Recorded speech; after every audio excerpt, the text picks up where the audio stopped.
Now, I've got a few more minutes, and I want to end today a little bit and talk more about one more thing about taking in the good. What does it do? It helps us feel safer and stronger, and we appreciate the small things in life. The small things in life. We feel more grateful, we feel more content, we feel more fulfilled, we feel more included and cared about. The satisfaction of achieving a small goal.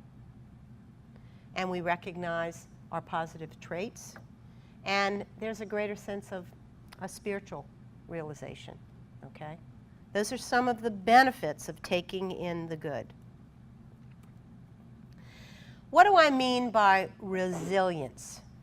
This is a big term now in sort of positive psychology, resilience.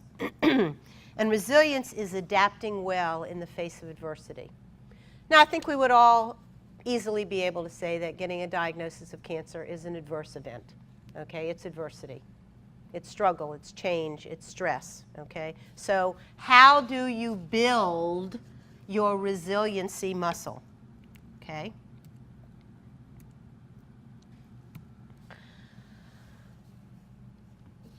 Whatever you think about Hillary Clinton, her book, It Takes a Village, is really very accurate. It takes a village. We do not survive alone. We survive in community and through connection with other people. Resiliency builds when you can begin to redefine a crisis as a problem that needs a solution, but it is not impossible. You know, the Chinese have a symbol for crisis, and it's the same symbol that they have for opportunity.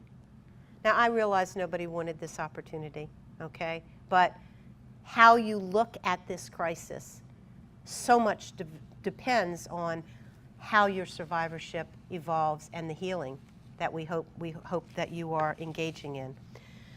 This is a hard one. I remember it was about a week ago. I heard a woman say, you know, I don't like change. Well, I don't either, but you know what? The only thing that's constant is change. I have to read this to you because this is really a great line. I just came on it. Jack Kornfield is a man who has been in my world for a long time. I quote him, "Things change. We're a river of change, and if we try to hold on, what we end up getting is rope burn.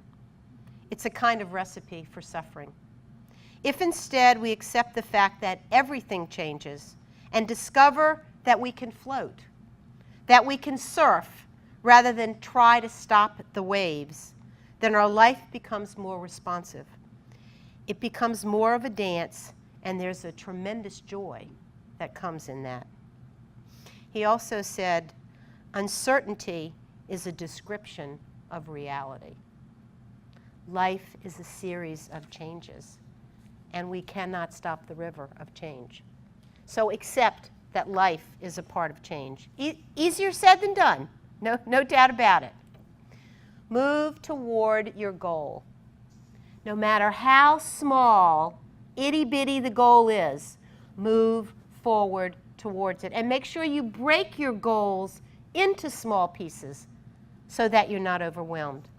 Take decisive action and find positive ways to reduce stress and negative feelings. Build resiliency. These are skills that all of us need, and particularly anyone who has had the kind of struggle and challenge that y'all have. Now, look for opportunities to discover new things. Nurture a positive view of yourself. Check those shoulds that are going on in your head. Challenge those negative self-statements. Try to keep things in perspective, maintain a hopeful outlook, take care of yourself, and find tools that work for you. Some of the ones you'll be exposed to hopefully today, the meditation, the yoga, the Zumba, whatever it is that takes care of you. And make sure you take a look at where you can get the help that you need. You don't have to do this alone. Now, everybody has heard of post-traumatic stress, right? We all know about post-traumatic stress, and whether it is, people who have experienced trauma in war or people who have experienced life trauma. Post-traumatic stress. Well, there is post-traumatic growth, okay? And this is a term that involves what are the positive things that come from being a cancer survivor.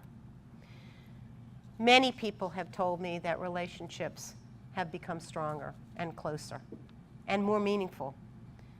People get a lot more aware of what's important to them. The little stuff is the little stuff.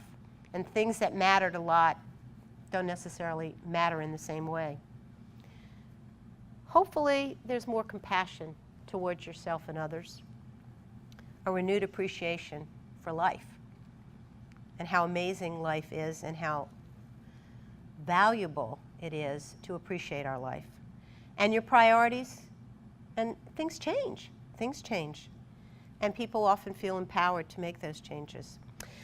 Again, I know this is not a gift that anybody asked for, okay? But having been given this diagnosis, it is up to you to empower yourself to move towards healing, towards balance and wholeness in your survivorship. This is a little anachronism also from a Dr. Krieger at the Mayo Clinic. And it describes what he thinks it takes to be resilient as a cancer patient. Passion. You need something that you're passionate about, okay? And that doesn't necessarily just have to be passion in the way that we think about, doesn't necessarily mean sexual passion. It means passion. It means a drive, a vivaciousness, a vitality for something that matters to you. What that is as individual as each of you. But there needs to be something that you're passionate about. You must eliminate distractions. If something is a goal of yours, you must not allow other people or situations to deter you from moving forward. You might have some detours, but you must stay focused on your goal. You need a patron. You need somebody that's supporting you. May not necessarily be monetarily, which we think about with patron, but somebody that's supporting you.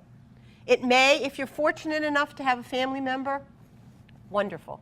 If you're not, family is a lot more than blood relatives, okay? You need a support system. You need a patron. Doesn't need to be a huge bunch of people, but it needs to be a patron. Someone that is there for you and you know that they are there for you.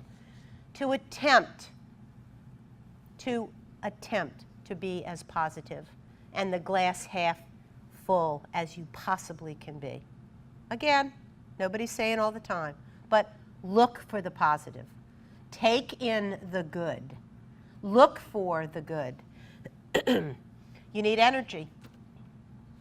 Cancer treatment robs you of energy. You need to find ways to feel energetic. And a big thing to remember is try to be as physically vital and active as you possibly can. We know how important that is.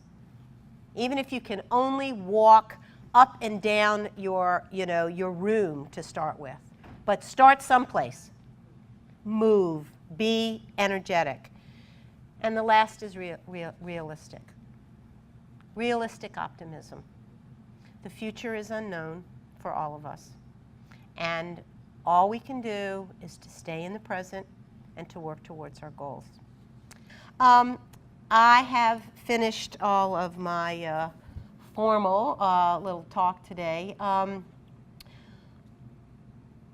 What questions are there? Anybody? Anybody have any comments or questions that you'd like to share?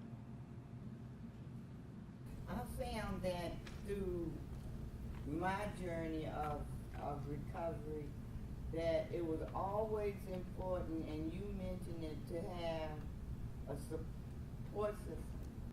Someone would knock at my door and say, "I'm thinking about you. How you doing?" I'd get a phone call, I'd get a card in the mail.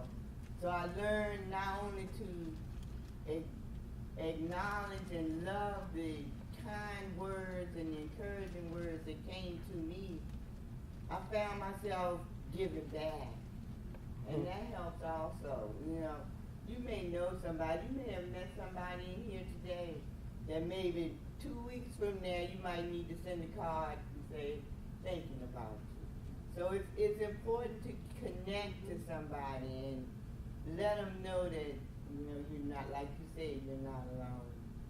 Absolutely. Thank you very much. Does anybody else have anything they want to share?